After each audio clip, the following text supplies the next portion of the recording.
A new lease of life for Evans's home. Welcome to the new Butler Gallery at Evans's home.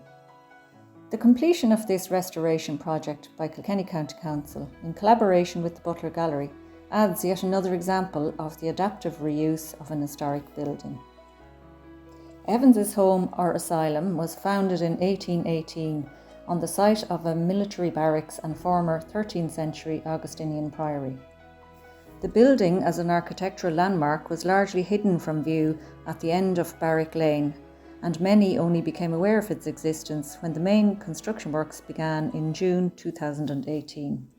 This relatively austere but beautifully detailed H-shaped building has been carefully conserved, as can be seen in the pair of elegant curving limestone staircases. Existing joinery and finishes are maintained where possible, with complementary modern interventions, such as in the gallery reception area. Existing stone flagged flooring was restored and relaid in hallways and corridors on the ground floor, and lime plasterwork was repaired throughout. The north wing now houses the new learning centre at ground floor level, with climate-controlled gallery space overhead. Throughout the building there are echoes of the past, such as some blackened fireplaces and evidence of layers of old historic paint, known as pentamentos or paint memories.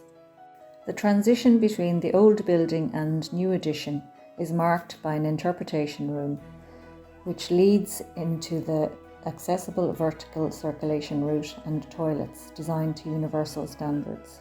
The glazed links frame the views across the new public space to the city skyline on the opposite side of the river to the front, and the enclosed gardens to the rear of the building.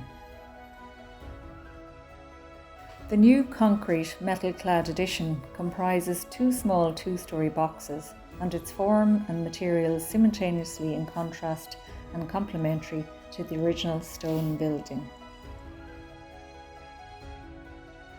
The galleries at first floor, which house the permanent and O'Malley collections, are finished to modern museum standards, incorporating the conserved historic fabric such as timber flooring, limestone fireplaces, and a number of original windows and joinery, alongside the necessary modern technology and services.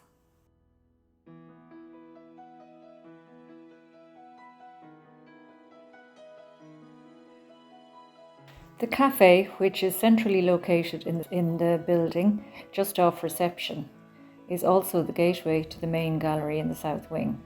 It is a light-filled space with windows on both east and west sides, offering access to a secluded outdoor patio which overlooks the ruins of St. John's Priory to the rear, as well as views across the city to the front. Original and recycled materials are in evidence on the kitchen wall leading to the south wing. Finally, we entered the main gallery. The Butler Gallery brief called for a large gallery to house temporary exhibitions, which needed to be a tall, box-like, flexible space. This space was cleverly carved out from 8 cellular rooms and 2 narrow corridors in the south wing to form a double-height temporary gallery, which is in marked contrast with the series of interlinked domestic-scale spaces throughout the rest of the building.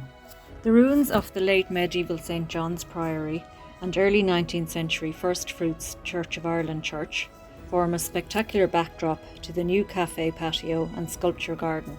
This project has transformed the existing building, its gardens and boundary walls into a destination for art, archaeology, history, education and leisure, and brings a significant building in the city's history back into public use.